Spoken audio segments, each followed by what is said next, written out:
എൻ്റെ വീട് ചങ്ങനാശ്ശേരിയിലാണ്. 1952 നവംബർ 18 ചങ്ങനാശ്ശേരി നമ്പിമടം കുടുംബത്തിലാണ് ജനിച്ചത്. അവിടെ പ്രൈമറി സ്കൂളിൽ എൻ്റെ പിതാവ് അധ്യാപകനായിരുന്നു. പ്രൈമറി സ്കൂൾ വടക്കക്കര പ്രൈമറി സ്കൂളിലാണ് ഞാൻ പഠിച്ചത്. ആദ്യത്തെ 4 ക്ലാസ് വരെ. അതിനുശേഷം SB ഹൈസ്കൂളിൽ 10ാം ക്ലാസ് പഠിച്ചു.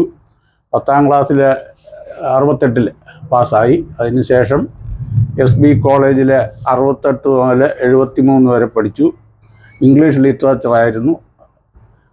സാഹിത്യത്തിൽ ചെറുപ്പം മുതലേ താല്പര്യം ഉണ്ടായിരുന്നു. അപ്പം ചെറുപ്പം മുതലേ ഏണ്ടൊക്കെ കുത്തിക്കുറിച്ചിട്ടുണ്ട്. പക്ഷേ അതൊന്നും പബ്ലിഷ് ചെയ്തിട്ടൊന്നുമില്ല.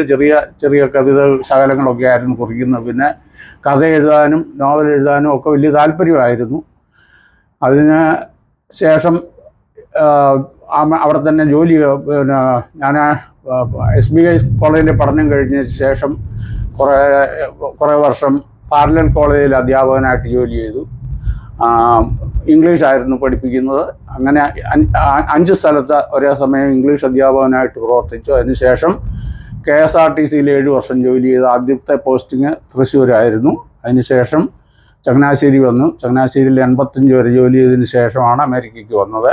എൻ്റെ പിതാവിൻ്റെ പേര് തോമസ് ദേവസ്യ നമ്പിമടത്ത്, ദേവസ്യ സാർ എന്ന് പറയും. അമ്മയുടെ പേര് അന്നമ്മ ദേവസ്യ. 8 സഹോദരങ്ങളാണ് ഉണ്ടായിരുന്നത്.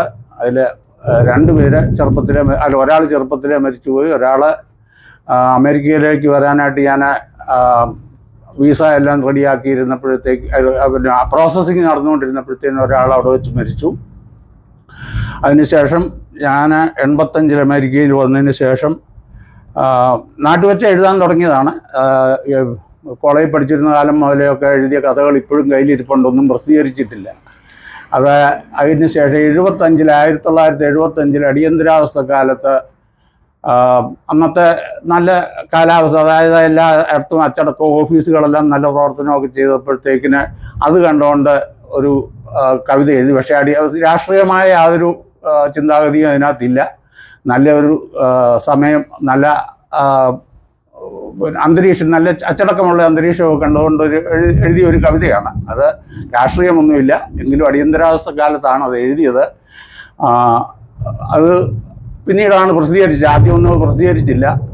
പിന്നീട് പിന്നെ ദീപികയിലും കേരളഭൂഷണത്തിലും എല്ലാം എഴുതിയിട്ടുണ്ട്. കഥകളും കവിതകളും ലേഖനങ്ങളും ഒക്കെ. ദീപികയിൽ ഏറ്റവും ആദ്യമായിട്ട് വന്നത് പിന്നെ അവിടെ നിന്ന് ദീപിക, കേരളഭൂഷണം, അങ്ങനെ പല പത്രങ്ങളിലും പ്രസിദ്ധീകരിച്ചു. 75 ദീപികയിലും മുഖ്യ ലേഖനമായിട്ട് വന്നത് ഓണം ഒരു മാതൃകാലോക സങ്കല്പം എന്ന ലേഖനമാണ് ആദ്യമായിട്ട്, പ്രധാന ലേഖനമായിട്ട് വന്നത്. പിന്നീട് കേരളഭൂഷണത്തിൽ കഥകൾ പലതും വന്നു. അതിനുശേഷം 85 അമേരിക്കയിലേക്ക് വന്നു. ഇവിടെ വെച്ച് എഴുത്ത് തുടരുന്നു. 4 പുസ്തകങ്ങൾ ഇപ്പോൾ പ്രസിദ്ധീകരിച്ചിട്ടുണ്ട്. 5ാമത്തെ പുസ്തകം ഈ വർഷം അവസാനത്തോടെ പ്രസിദ്ധീകരിക്കുന്നതാണ്. അങ്ങനെ ഇവിടെ വന്നതിന് ശേഷം ഒരു 85 തൊട്ട് 2000 വരെ ഞാൻ മെസ്കീറ്റിലാണ് താമസിച്ചിരുന്നത്, ഡാളസിൽ. അത് കഴിഞ്ഞ് 2020 ഇവിടെ വീട് മേടിച്ചു. ഇപ്പം മിസോറി സിറ്റിയിൽ താമസിക്കുന്നു. 3 മക്കളുണ്ട്. പിന്നെ 2 പേരും കല്യാണം കഴിച്ചു. ഏറ്റവും ഇളയ ആൾ ഓട്ടിസം ഉള്ള ഒരു കുട്ടിയാണ്. 35 വയസ്സുണ്ട്. Thank you sir. ഇത്രയും വിവരങ്ങൾ തന്നതിൽ വളരെ സന്തോഷം. കാലാവസ്ഥ പ്രതികൂലമായാലും നമുക്ക് കുറച്ച് കാര്യങ്ങൾ അറിയാനുണ്ട്. നമുക്ക് അകത്തിരുന്ന് സംസാരിക്കാം. Thank you. ആയിക്കോട്ടെ.